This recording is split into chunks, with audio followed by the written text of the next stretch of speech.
السلام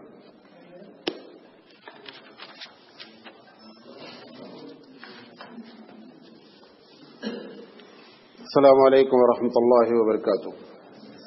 الحمد للہ رب العالمین والعاقبۃ للمتقین والصلاۃ والسلام علی رسولہ الکریم. اعوذ باللہ من الشیطان الرجیم. بسم اللہ الرحمن الرحیم. لقد کان لکم فی رسول اللہ اسوۃ حسنہ. محترم حضرات، یہ سیرت رسول اکرم صلی اللہ علیہ وسلم پر سلسلے وار پروگرام چل رہا ہے اور آج اس کا 105 نمبر سیریل ہے. ہم ذکر کر رہے ہیں اللہ کے رسول صلی اللہ علیہ وسلم کی ان احادیث کا جو آپ نے اپنی امت کو اطلاع دی ہے کہ آنے والے دنوں میں کیا ہونا ہے، اور اس میں اگر ہم بچ سکتے ہیں تو بچنے کی شکل کیا ہے. اس پر ہم گفتگو کر رہے ہیں. کل ہم نے جس حدیث کو شروع کیا تھا وہ ہم کمپلیٹ نہیں کر پائے کہ اللہ کے رسول صلی اللہ علیہ وسلم نے فرمایا کہ 2 گروہ ایسے ہیں جو جہنمی ہیں لیکن ابھی تک وہ پیدا نہیں ہوئے ہیں، جس میں ہم نے آپ کو ایک کے بارے میں بتایا تھا کہ اس کا تعلق جو ہے پولیس ڈپارٹمنٹ سے ہے اور لفظ شرطہ استعمال بھی کیا گیا ہے. اس پر ہم نے بات کر لی تھی. پھر دوسرا گروہ آپ نے فرمایا کہ عورتوں کے بارے میں کہ عورتیں ہوں گی اور ننگی ہوں گی، کپڑے پہنے ہوں گی اور ننگی ہوں گی. اس کی ہم نے 2 ایکسپلینیشن آپ کے سامنے کی تھی. کپڑا پہنے ہوئے اور ننگی ہونے میں 3 باتیں ہیں. کپڑا باریک ہوگا، گرچہ کپڑا ہوگا، نمبر 1. کپڑا ٹائٹ ہوگا، گرچہ کپڑا ہوگا، اور نمبر 3 یہ ہے کہ کپڑا چھوٹا ہوگا، یعنی سطر جو ہے وہ کھلا ہوا ہوگا. یہ تینوں چیزیں کپڑا پہننے کے باوجود ننگی کی ڈیفینیشن میں ہیں. پھر میں نے ایک بات اس میں اور بتائی تھی کہ بعض لوگوں نے اس کی تشریح یہ کی ہے کہ دیکھنے میں دیندار لگیں گی، برقع بھی پہنے ہوئے ہیں، بڑے ڈھنگ سے ہیں، لیکن اندر سے کھوکھلی ہیں. جیسے میں نے آپ کو مثال دی تھی کہ کالج کی لڑکیاں ادھر سے گزرتی ہیں، برقع پہنے رہتی ہیں اور چوراہے پہ کھڑے ہو کر کے لڑکوں سے بات کرتی ہیں.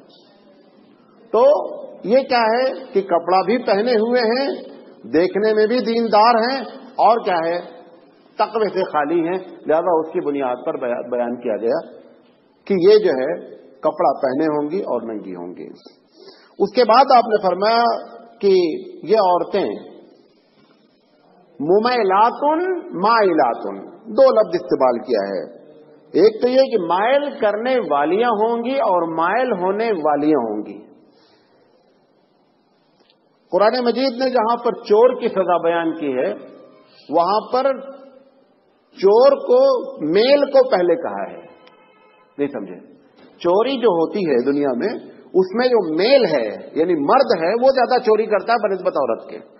وہاں پر قرآن مجید نے استعمال کیا السارق والسارقۃ، کہ چوری کرنے والے مرد اور چوری کرنے والی عورتیں.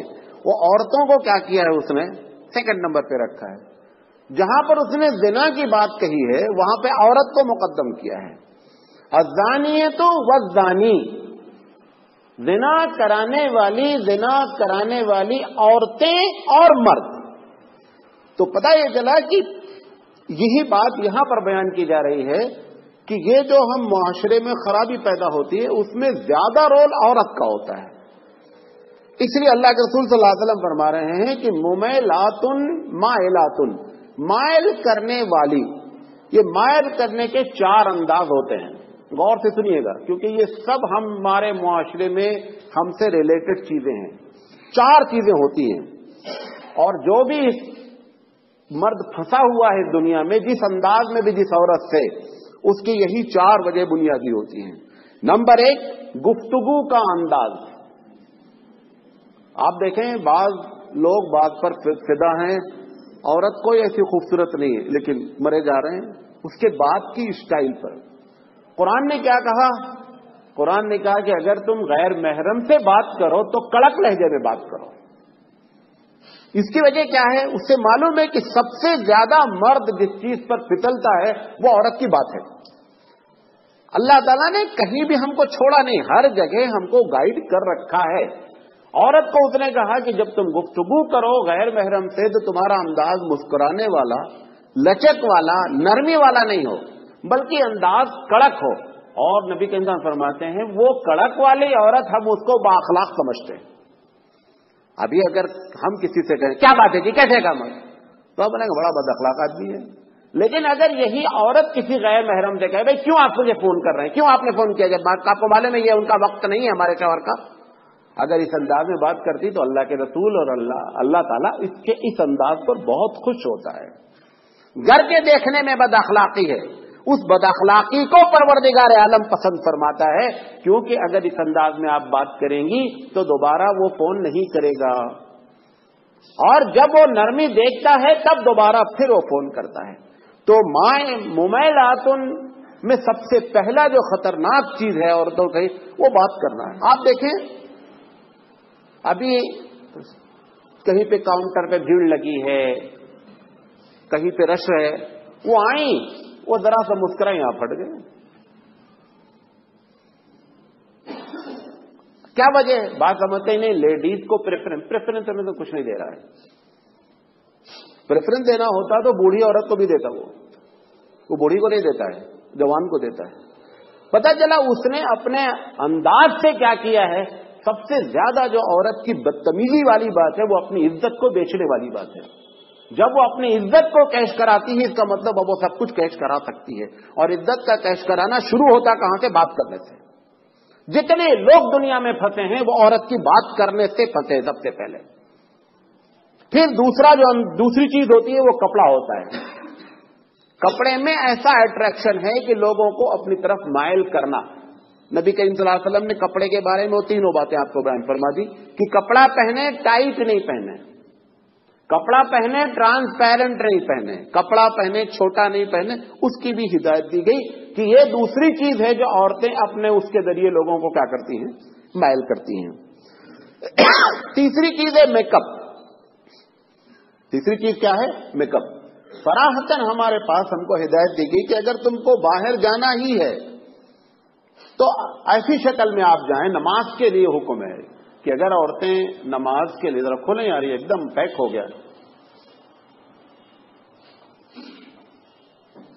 اگر نماز کے لیے جائیں، عورتیں اجازت ہی مانگتی ہیں شوہر سے اور جانا ہی چاہتی ہیں، تو حدیث میں آتا ہے کہ کپڑے باہر والے جو اوپر والے ہیں وہ گندے ہوں.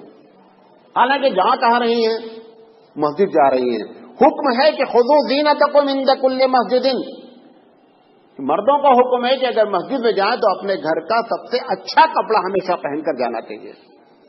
عورتوں کو حکم ہے کہ راستے میں جہاں سے جا رہے ہیں، جس جگہ سے جا رہے ہیں، وہ آپ کے کپڑے میلے ہوں، وہ پروردگار عالم کو پسندیدہ ہیں. جیسے روزے دار کی بدبو پروردگار عالم کو خوشبو سے زیادہ اور مشک سے زیادہ پسندیدہ ہے، ایسے ہی عورتوں کا اگر مجبوراً نکلنا ہے تو کپڑا اس طریقے کا ہو کہ وہ اٹریکٹیو نہیں ہو. یہ پروردگار عالم کو پسند ہے. گھر کے وہ طہارت کو بہت پسند فرماتا ہے. سب کے پیچھے چکر کیا ہے کہ زنا پر کنٹرول کیسے کیا جائے. سارا معاملہ یہاں پر آ کر کے ہے. اس کو کنٹرول کرنے کے لیے یہ ساری چیزیں کیا کی جا رہی ہیں؟ بیان کی جا رہی ہیں. تو تیسری چیز میک اپ. آج ہمارا کیا نتیجہ ہے؟ گھر میں عورت اگر میک اپ شوہر کے لیے کرتی ہے تو دوسری عورت اگر 2 رکعت نماز پڑھے اس کو جتنا ثواب ملتا وہ اتنا ہی اس عورت کو میک اپ کرنے کا ثواب ملتا. اگر اس کی نیت یہ ہو کہ میں اپنے شوہر کے لیے میک اپ کر رہی ہوں تو یہ اس کی عبادت ہے.